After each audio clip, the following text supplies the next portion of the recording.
নমস্কার, আমি অনন্যা। গপ্প বন্ধুর আসরে আপনাদের সকলকে স্বাগত জানাই। আজ আমি শোনাবো প্রভাত কুমার মুখোপাধ্যায়ের লেখা পরের চিঠি। চলুন তাহলে শুরু করা যাক। আহারাদি করিয়া ধরাচুরো পড়িয়া বেলা 11টার সময় সাব ডেপুটি বাবু কাছারি রওনা হইলেন। তাহার ভার্যা মনিকা দেবী তখন চুল খুলিয়া উহাতে চিরুনি দিতে দিতে স্নানের ঘরে প্রবেশ করিতেছেন। মনিকার বয়স ৮৮ বর্ষ, সবেমাত্র ১ বৎসর বিবাহ হইয়াছে। মনিকা বেথুনে আইয়ে পড়িতেছিল, বিবাহ হইয়া পড়া বন্ধ হইল। স্বামীর নাম সুরেন্দ্রনাথ দেব, জাতিতে কায়স্থ, বয়স ২৭ বৎসর, বেশ স্বাস্থ্যপূর্ণ বলিষ্ঠ দেহ, তবে রংটি মনিকার মতো ধপধপে নহে, উজ্জ্বল শ্যামবর্ণই বলিতে হইবে। সুরেনবাবু ইংরাজি সাহিত্যে প্রথম শ্রেণীর এমএ, তাহার উপর একজন সুকণ্ঠ গায়ক। মনিকার মনে স্বামী সৌভাগ্য গর্বের অন্ত নাই। কৈশোর কাল হইতে উপন্যাস পড়িয়া পড়িয়া দাম্পত্য প্রেমের একটা উচ্চ আদর্শ মনের মধ্যে মনিকা প্রতিষ্ঠিত করিয়া রাখিয়াছিল। তাহার বিশ্বাস, প্রত্যেক মানুষ জীবনে একবার মাত্র ভালোবাসিতে পারে। যদি কেহ প্রথমা স্ত্রীকে ভালোবাসিয়া তাহার মৃত্যুর পর আবার বিবাহ করে, তবে সেই দ্বিতীয় পক্ষের পত্নীর প্রতি তথাকথিত ভালোবাসা জাল ও চুয়াচুরি মাত্র।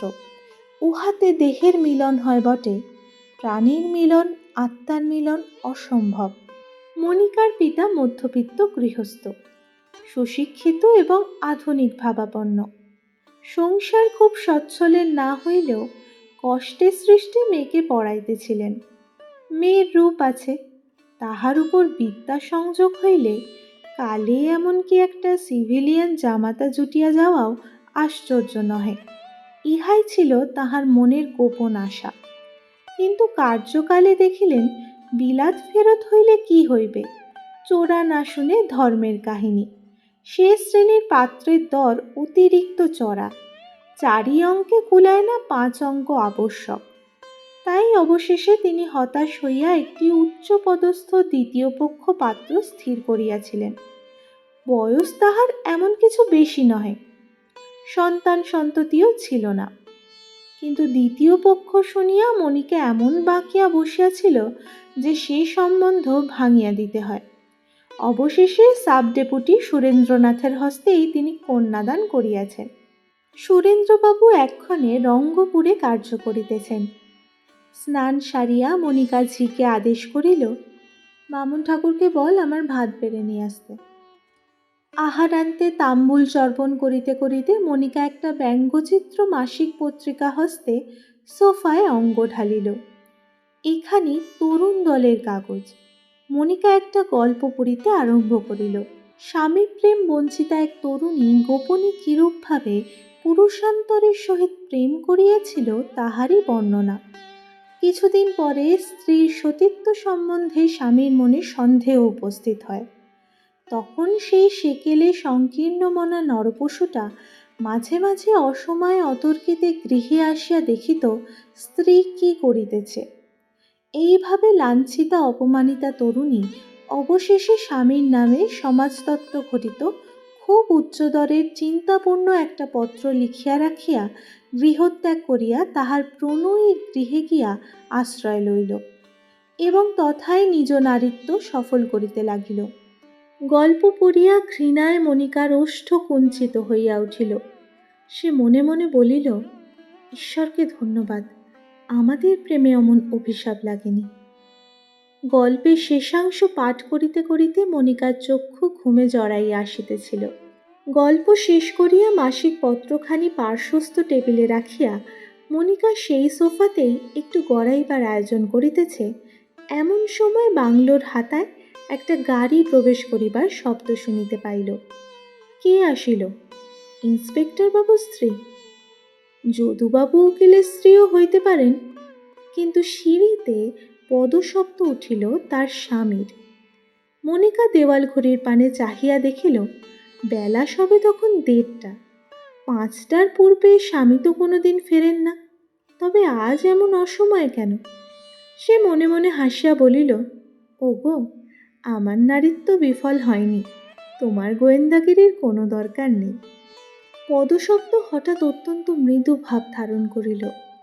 মনিকা বেশ বুঝিতে পারিল আগন্তুক সাবধানে পা টিপিয়া টিপিয়া আসিতেছেন। সত্যই তবে এটা গোয়েন্দাগিরি নাকি? অবশেষে সুরেনবাবু ভেজানো দুয়ারটি আস্তে আস্তে ফাঁক করিলেন। তারপর ভেতরে আসিয়া বলিলেন, কি গো, তুমি এখনো ঘুমোওনি? পাছে তোমার ঘুম ভেঙে যায় তাই ভয়ে আমি পা টিপে টিপে আসছি, বলিয়া তিনি হাসিতে লাগিলেন। মনিকা সপ্রেম দৃষ্টিতে স্বামীর পানে চাহিল, বলিল, আজ হঠাৎ এমন অসময় যে? হঠাৎ সাহেবের হুকুম হলো, একটা সরজমিন তদন্তের জন্য বাইরে যেতে হবে। 3টের গাড়িতেই রওনা হতে হবে। কোথায়? তিস্তা জংশন থেকে নেমে 12 মাইল। তুমি যাবে? চলো না, বেরিয়ে আসবে। সেখানে ছোটোখাটো রকমের একটা ডাকবাংলো আছে। মনিকা হাসিতে হাসিতে বলিল, কেন, আমাকে বাড়ি একা রেখে যেতে তোমার অবিশ্বাস হয় নাকি? অবিশ্বাস? তোমাকে? তোমার প্রতি যেদিন অবিশ্বাস হবে সেদিন যেন আমার মৃত্যু হয়। বলিতে বলিতে তিনি স্ত্রীর পাশে সোফায় বসিলেন। মনিকা রাগিয়া স্বামীর গালে একটা ঠোনা মারিয়া বলিল, আহা, কথা ছিঁড়ি দেখো না পুরুষের, খুব রসিকতা হলো না? রসিকতা আমি করলাম না তুমি করলে? আমিও করিনি। দেখো, ওই হতভাগা মাসিক পত্রের একটা হতভাগা গল্প আমার মাথার মধ্যে ঘুরছিল। আমি যেতাম গো, তোমার সঙ্গে গিয়ে এই বাহের দেশের পাড়াগাঁ দেখে আসতাম, কিন্তু শরীরটা কেমন ভালো ঠেকছে না। কেন, আবার জ্বর বাঁধালে নাকি? কি জানি। তাই তো, ভারী মুশকিল করলে যে। স্নানটা আজ বাদ দিলেই হতো, কিন্তু আমার তো না গেলেই নয়।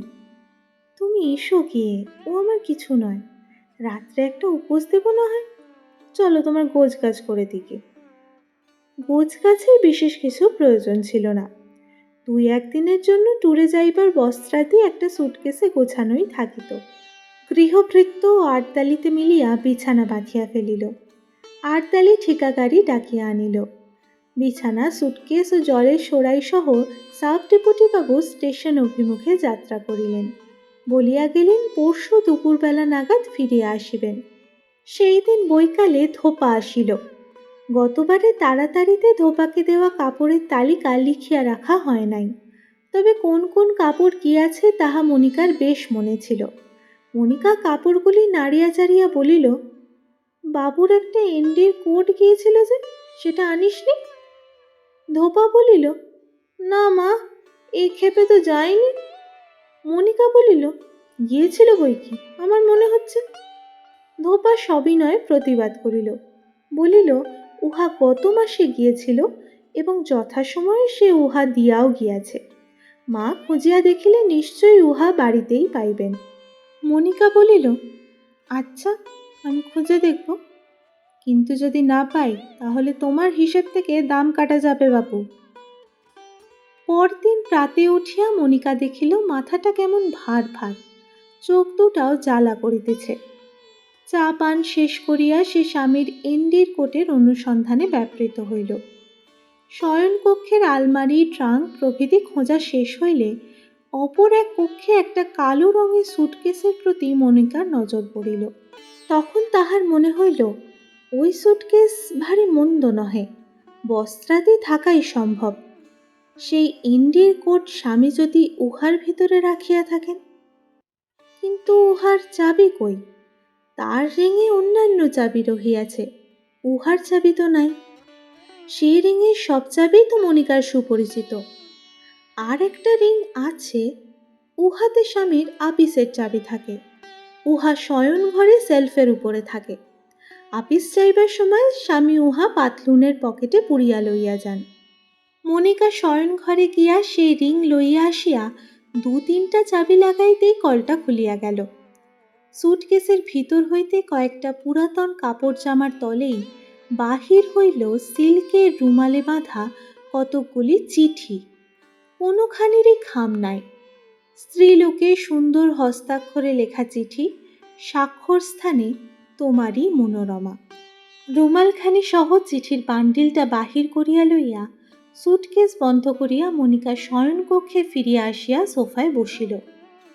চিঠিগুলি কোলের উপর রাখিয়া পড়িবে কিনা তাহাই ভাবিতে লাগিল। কার চিঠি কে জানে, তবে স্বামীর সুটকেসের মধ্যে আর কার চিঠি থাকিবে? পরের চিঠি পড়া কি উচিত? কিন্তু স্বামী কি পর? স্বামী যে তার অন্তরের অন্তরতম দেবতা। তারা দুজনে এক প্রাণ এক আত্মা, দেহই কেবল ভিন্ন। না না, পর তিনি কখনোই নহে। মনে মনে এরূপ তর্ক করিয়া অবশেষে মনিকা মাঝখান হইতে একখানি চিঠি টানিয়া লইয়া পড়িতে আরম্ভ করিল। পত্রখানির আরম্ভ ভাগ পড়িতেই মনিকার মাথা ঘুরিয়া গেল। এ কি, এ যে রীতিমতো প্রেমপত্র! চিঠিতে তারিখ দেখিলেও তাহার বিবাহের পূর্বের তারিখ। রচনার ভাষায় ভুল নাই, বানানো ভুল নাই, কোনো শিক্ষিতা মেয়ের হস্তাক্ষর। তবে কি বিবাহের পূর্বে স্বামী অন্য কাহারও সঙ্গে প্রেমে পড়িয়াছিলেন? ওহ, কি সর্বনাশ! পত্র শেষ করিয়া মনিকার মাথা ঝিমঝিম করিতে লাগিল। আর একখানি খুলিয়া পাঠ আরম্ভ করিল।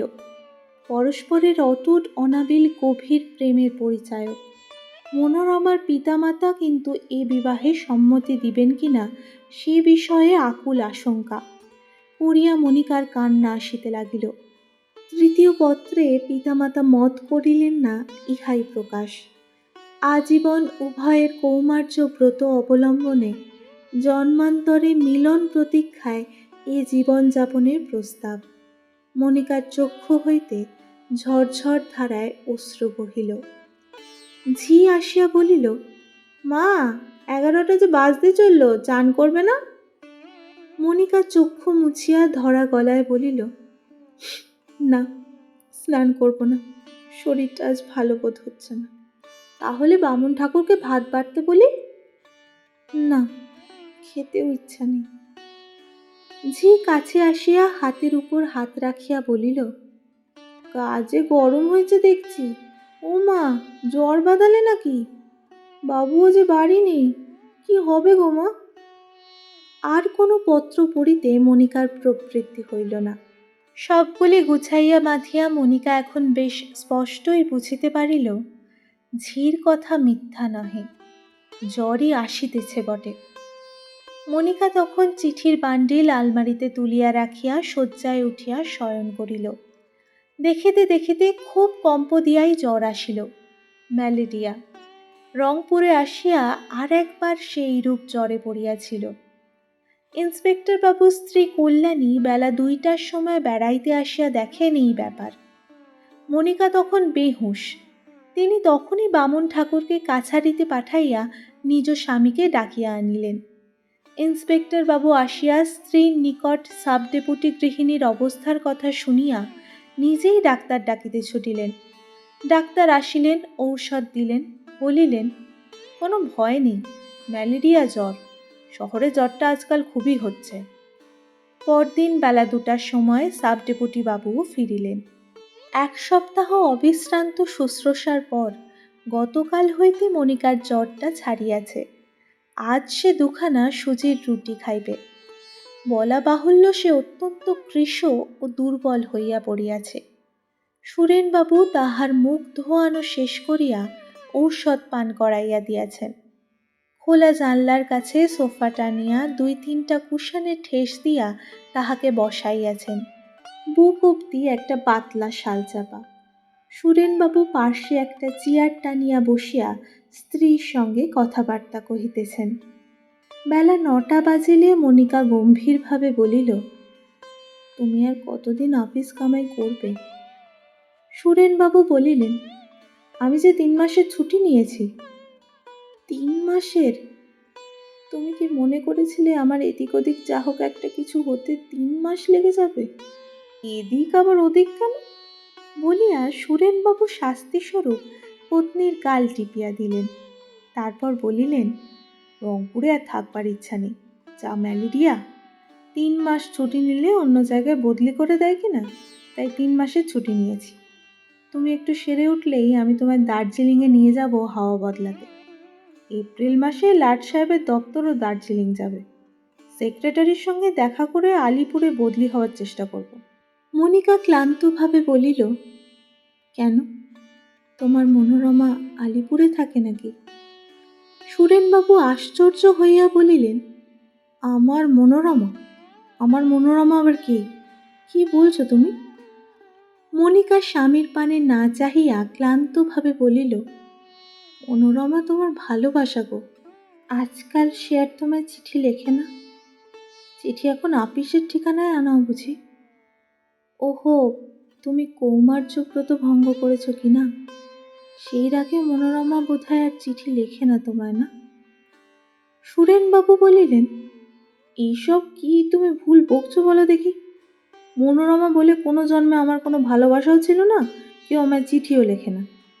মনিকা বলিল, বিয়ের পর থেকে তোমায় কতবার আমি জিজ্ঞাসা করেছি, হ্যাঁ গা, আমি ছাড়া তুমি আর কোনোদিন কাউকে ভালোবেসেছিলে?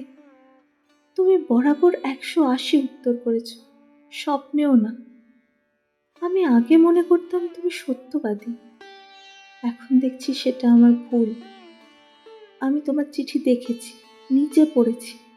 আমার চিঠি? কাকে চিঠি লিখেছি আমি? কোথায় সে চিঠি? তুমি লেখনি, তোমার মনোরমা তোমায় লিখেছিল। তোমার সুটকেসের ভেতরে ছিল, যত্ন করে রেশমি রুমালে তুমি বেঁধে রেখেছিলে, মনে নেই? এক গাদা চিঠি।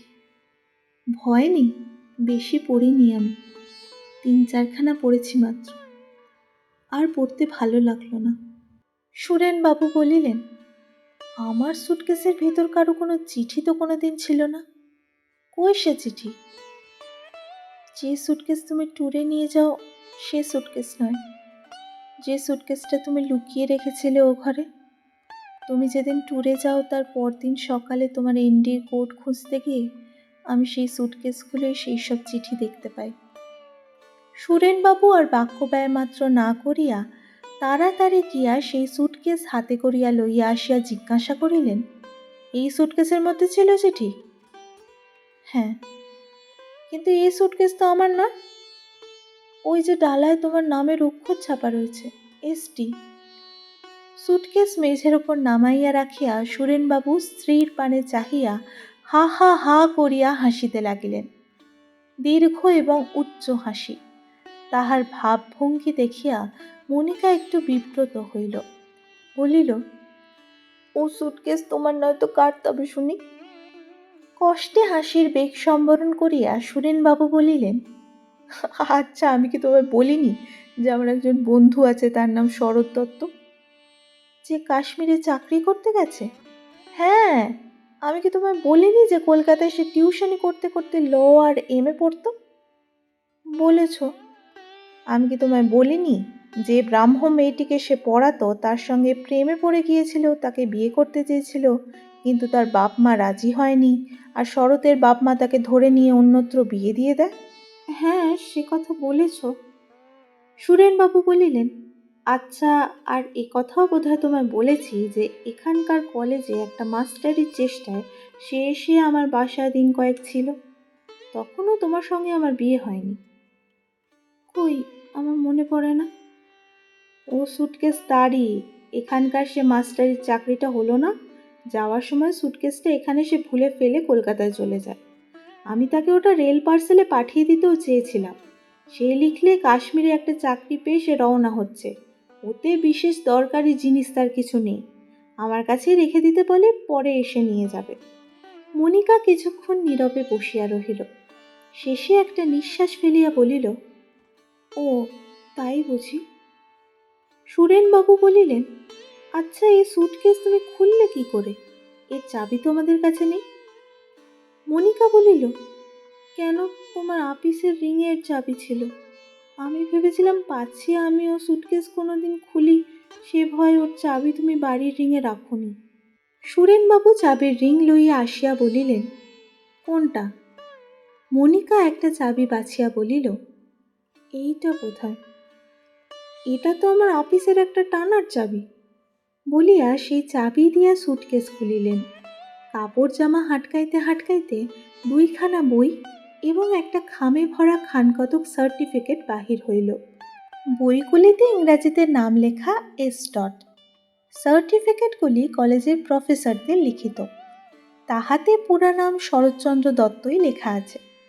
সেগুলি স্ত্রীকে দেখাইয়া সুরেনবাবু হাত জোর করিয়া বলিলেন, হুজুর আইন ধর্মাবতার, আমার এই সাফাই সাক্ষীগুলির এজাহার কি আপনি বিশ্বাস করছেন না? হুজুর আইন রায় প্রকাশ করিলেন, যাও, তুমি বেকসুর খালাস। শুনছিলেন প্রভাত কুমার মুখোপাধ্যায়ের লেখা পরের চিঠি। গল্পটা আপনাদের কেমন লাগলো লাইক ও কমেন্ট করে জানাতে ভুলবেন না। সেই সঙ্গে এরকম আরও অনেক গল্প শোনার জন্য সাবস্ক্রাইব করুন গপ্পবন্ধু অনন্যাকে। দেখা হচ্ছে পরের পর্বে। ততক্ষণ সঙ্গে থাকুন, গপ্পে থাকুন।